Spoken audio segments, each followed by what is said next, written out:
నమస్తే. Welcome to ANN. నేను మీ లక్ష్మీనాగ్ నరహరి శెట్టి. బోరుగడ్డ అనిల్ ఇతని గురించి మనందరికీ తెలుసు.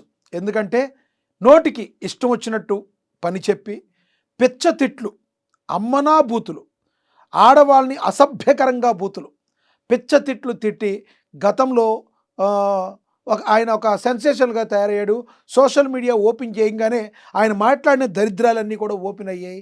అమ్మనా బూతులు తిడతాం. గతంలో నారా చంద్రబాబు నాయుడు గారిని, పవన్ కళ్యాణ్ గారిని విపరీతమైన బూతులతో తిట్టిన రెచ్చిపోయిన వ్యక్తుల్లో ఒక వ్యక్తి ఈ బోరుగడ్డ అనిల్. రిపబ్లికన్ పార్టీ అని అదొక పార్టీకి అధ్యక్షుడిగా చెప్పుకునే ఆయన తాను జగన్మోహన్ రెడ్డికి వీరాభిమానిని, ఆయన విధేయుణ్ణని, వైఎస్ఆర్ అభిమానినని, జగన్మోహన్ రెడ్డి అభిమానినని ఆయన చెప్పుకునేవాడు. అదే సమయంలో వైసీపీ కార్యకర్తలతో, వైసీపీ నాయకులతో అంటకాగుతూ వాళ్ళతో తిరిగేవాడు. వాళ్ళందరూ కూడా ఈయనకి రెడ్ కార్పెట్ పరిచి మరి ఆయనతో రాసుకు పూసుకు తిరిగిన అనేక ఫొటోస్ కూడా బయటకు వచ్చినాయి, మనకు తెలుసు. కొడాలి నాని గారు కూడా ఈయన కొడాలి నాని గారితో మాట్లాడుతున్న ఫోటోలన్నీ కూడా బయటకు వచ్చినాయి. కానీ ఈయన నేను జగన్ అభిమాని అంటారు, కానీ జగన్మోహన్ రెడ్డి అంటే నాకు ఇష్టం అంటారు. కానీ ఈ రోజున జగన్మోహన్ రెడ్డి గారు అండ్ వైసీపీ పార్టీ ఏదైతే ఉందో అఫీషియల్గా ప్రకటించింది, ఈ బోరుగడ్డ అనిల్కి మా పార్టీకి ఎటువంటి సంబంధం లేదు అని. అంతకుముందు ఎలక్షన్లో ఆయన మాట్లాడిన మాటలు, గతంలో కోటంరెడ్డి శ్రీధర్ రెడ్డిని నేను కారు కట్టేసి ఈడ్చుకెళ్తానని రకరకాల మాట్లాడిన మాటలు కూడా మనం చూసాం. సభ్య సమాజం తలదించుకునే విధంగా మాట్లాడిన మాటలు చూసాం. సీన్ కట్ చేస్తే 2024లో కూటమి ప్రభుత్వం వచ్చిన తర్వాత దాని మీద కొన్ని కేసులు, ఎన్నో కేసులు ఉన్నాయి. దాని మీద రౌడీ షీట్ కూడా ఉంది. మరి ఊరుకుంటారా పోలీసులు, అధికారులు? చట్టం తన ప్రధానం చేసుకుపోతుంది కదా. ఇన్ని లోపలికి తీసుకెళ్ళడం జరిగింది. అక్కడ నన్ను విపరీతంగా థర్డ్ డిగ్రీ ప్రయోగించారు నా మీద అని ఈ బోరుగడ్డ అనిలే చెప్పడం జరిగింది. నన్ను ఇలా 2 కాళ్ళు సైడ్కి లాగి నన్ను తన్నారు, నన్ను బాత్రూములు కడిగిచ్చారు, నాతో బాత్రూములు కడిగించేసే అన్ని కడిగించారు. బాత్రూములు కడగడం తప్పేం కాదు, ఎవరి బాత్రూంలో వాళ్ళు క్లీన్ చేసుకోవచ్చు. కానీ మరి వేరే ఖైదీలు అందరూ ఉన్న బాత్రూంలు కూడా క్లీన్ చేయించారు అని అతను చెప్పడాన్ని చూస్తే అతను ఎంత శిక్ష అనుభవించాడో మనకు తెలుసు. కానీ ఇదే బోరుగడ్డ అనిల్ యొక్క బాడీ లాంగ్వేజ్ ఇప్పుడు చూస్తే ఒకలాగా కనబడుతుంది. కరెక్ట్గా 3-4 సంవత్సరాల క్రితం అతను మాట్లాడిన మాటలు, అతను మాట్లాడిన బాడీ లాంగ్వేజ్, నన్ను ఎవడూ ఏం చేయలేడు, షర్టుకున్న హ్యాంగర్ తీసుకొచ్చి నేను చంపుకుని వెళ్ళిపోతా, నిన్ను కొట్టేస్తా, నిన్ను చంపేస్తా, ఇక ఆడవాళ్ళనైతే నువ్వు దానిలో వాడుకున్నావు, అది అబ్బో దారుణమైన మాటలు, మనం మాట్లాడలేని మాటలన్నీ కూడా ఆయన మాట్లాడిన పరిస్థితి. ఏమైంది ఈరోజు? మరి ఈ రోజున బక్క చిక్కిపోయిన పీనుగులాగా కొన్నాళ్ళు రెడీ అయ్యాడు. నాకు బ్యాక్ బోన్ పంచర్ అయిందని, కింద టెస్టికల్స్లో నన్ను తన్నారని రకరకాలుగా అతను చెప్పాడు. మరి అవి నిజమా అబద్ధమా ఏంటనేది తర్వాత. నా మీద థర్డ్ డిగ్రీ ప్రయోగించారు, నేను చాలా దారుణమైన పరిస్థితులు అనుభవించానని ఒక దీనమైనట్టుగా మాట్లాడుతున్నారు. కానీ ఈరోజు కూడా చాలామంది ప్రజల్లో అతని మీద సానుభూతి కలగడం లేదంటే మరి అతను ఎంత దౌర్భాగ్యంగా మాట్లాడాడో గతంలో మనకి తెలుసు.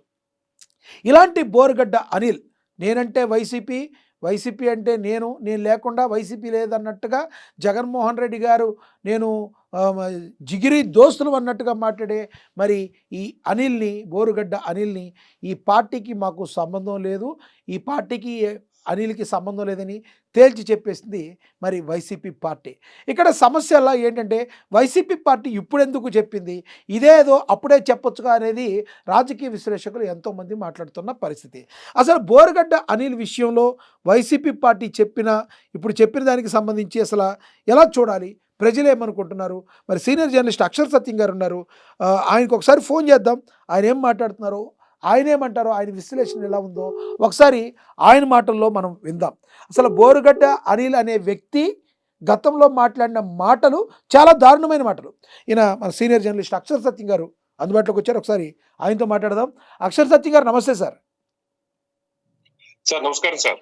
అక్షర్ సత్యం గారు, బోరుగడ్డ అనిల్ ఈ మాట మీకు తెలుసు కదా, ఈ పదం తెలుసు కదా మీకు, ఎవరో ఈ పేరు తెలుసు.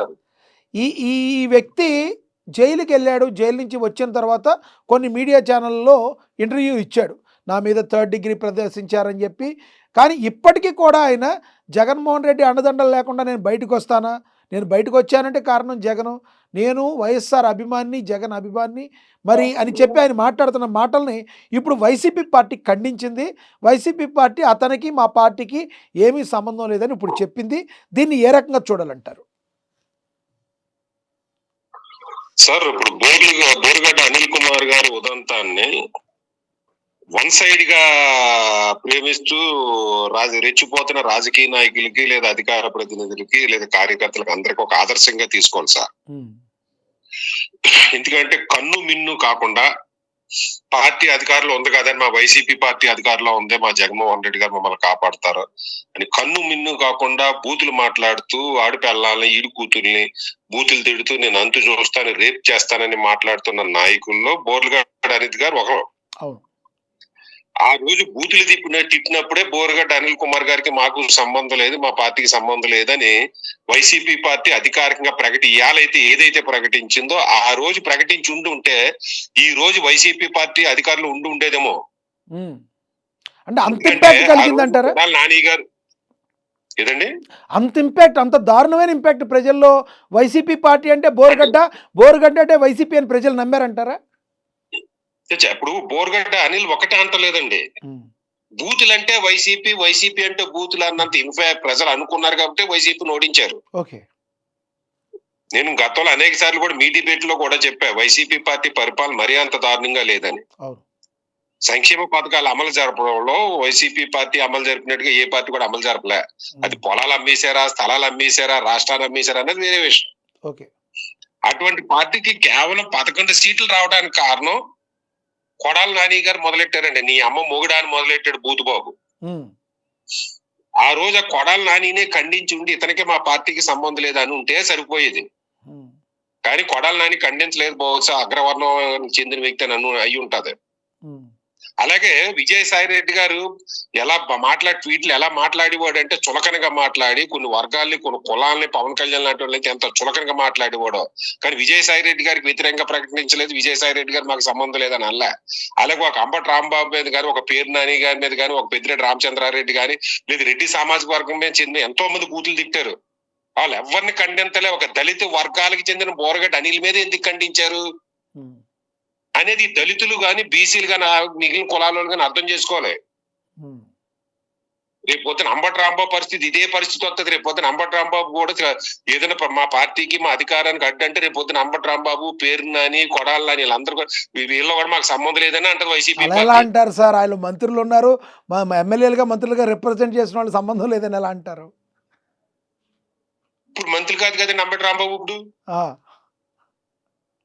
సార్ తన తల్లినే నాకు సంబంధం లేదన్నాడు, తన చెల్లినే నాకు సంబంధం లేదన్నారు సార్ ఆయన. తన పినతండ్రి వివేకానంద రెడ్డి గారు మర్డర్నే ఆయన సీరియస్ గా తీసుకెళ్లేదు. తన తండ్రి మరణం గురించి ఇన్వెస్టిగేట్ చేయండి అని ఎప్పుడు ఆయన అధికారంలోకి వచ్చిన తర్వాత ఒక మాట లేదు. అంతకు ముందు కూడా రీఇన్వెస్టిగేట్ చేయండి అని కానీ ఇన్వెస్టిగేషన్ ఎందుకు కాకపోయింది స్టేటస్ ఏంటని ఏ రోజు స్టేట్మెంట్ కూడా నేను చూడలే. అటువంటిది ఒక అంబటి రాంబాబు గురించో లేకపోతే మరొకరి గురించో స్టేట్మెంట్లు ఇస్తారా?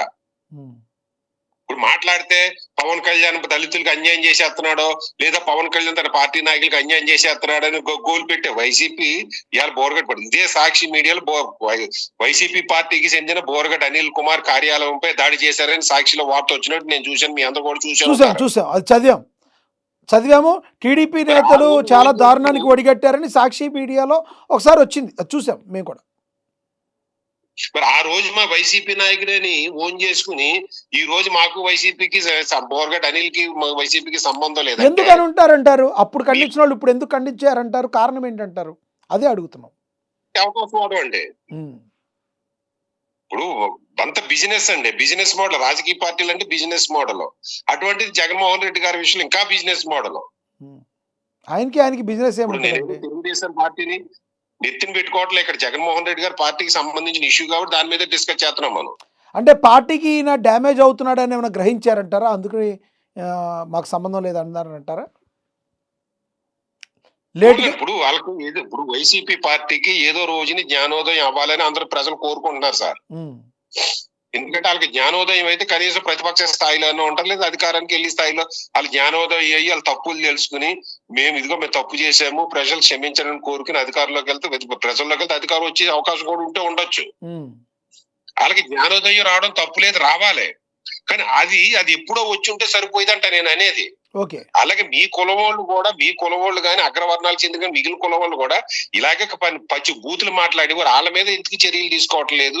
ఒక బోరగడ్డ అనిల్ మీదే మీరు ఎందుకు తీసి మాట్లాడితే మా దళితుల పార్టీ అయినా ఇక్కడ ఇంకో ప్రశ్న, బోరగడ్డ అనిల్ మీద సాఫ్ట్ కార్నర్ ఏమన్నా అక్షర సత్యం చూపిస్తున్నారు అనుకునే అవకాశం ఉంటుంది. దీని గురించి క్లారిటీ ఇవ్వండి. మీరు చూపిస్తున్నారా బోరగడ్డ అనిల్కి మీరు సాఫ్ట్ కార్నర్గా ఉన్నారా వీళ్ళ విషయంలో, కులం విషయంలో? నేను బోరగడ్డ అనిల్నే కాదండి, అది దళిత వర్గాలకు చెందిన, రెడ్డి సామాజిక వర్గానికి చెందిన, కమ్మ సామాజిక వర్గం చెందిన, కాపు సామాజిక వర్గం ఎవడైనా సరే బూతులు మాట్లాడే వాళ్ళని వాళ్ళమ్మని తిప్పుతామని, వీళ్ళమ్మని ఎలా చేస్తాను, అడుగుతున్నా అలా చేస్తాను, మక్కలు ఎరగదని దొక్కలు ఎరగదనాలని చెప్తున్నది ఏ పార్టీ అయినా సరే. వైసీపీ వాళ్ళు తెలితే కూటమి ప్రభుత్వాలు తన్నాలని చెప్తున్నా, కూటమి ప్రభుత్వాలు చేస్తే పొద్దున వైసీపీ అధికారులకు వచ్చేలాగా తన్నాలని చెప్తాను. ఎప్పటికొకప్పుడు బుద్ధి రావాలి, ప్రతి ఒక్కరిని ఇరగొట్టాలని చెప్తున్నానండి నేను. మీతో కూడా అనేక సార్లు చెప్తున్నా, సాఫ్ట్ కార్నర్ నేను చూపించను. కానీ రాజకీయ పార్టీలకు అవకాశవాదం గురించి చెప్తున్నా.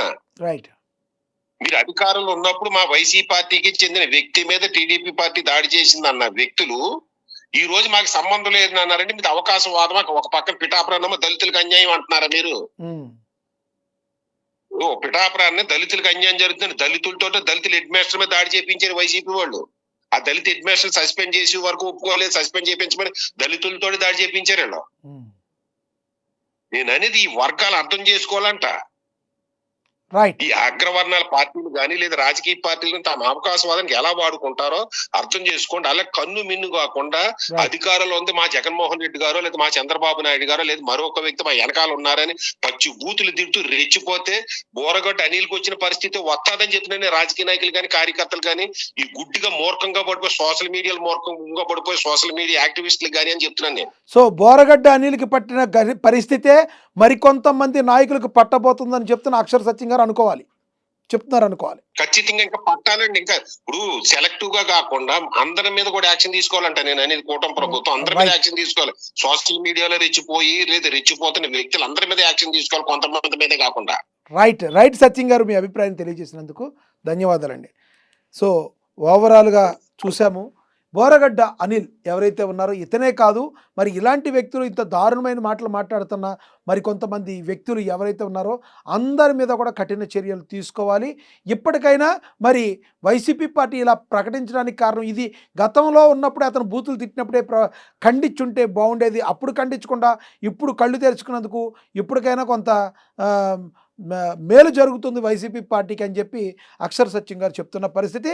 అయితే బోరగడ్డ అనిల్ని మా పార్టీకి ఎలా సంబంధం లేదన్నారో అంబటి రాంబాబునైనా కొడాలి నానినైనా అదే రకంగా ఎవరినైనా మాకు సంబంధం లేదంటది వైసీపీ పార్టీ అని పరోక్షంగా వైసీపీ పార్టీ మీద నిప్పులు జరుగుతున్నారు సీనియర్ జర్నలిస్టు అక్షర సత్యం గారు. మరి నిజానికి ఇక్కడ జరిగింది ఏంటి? దళితులకి జరిగితేనేమో ఒక న్యాయం, లేదంటే మరి వేరే కులాల్లో వేరే అగ్ర కులాల్లో ఉన్న వాళ్ళని మీరు ఎందుకు పార్టీకి సంబంధం లేదని ఖండించట్లేదు, వాళ్ళు తిట్టారు కదని ఆయన ప్రశ్నిస్తున్నారు. మీరేమనుకుంటున్నారు కింద కామెంట్ బాక్స్ రూపంలో కామెంట్ చేయండి. మరి ఇది వాటి స్పెషల్. నమస్తే.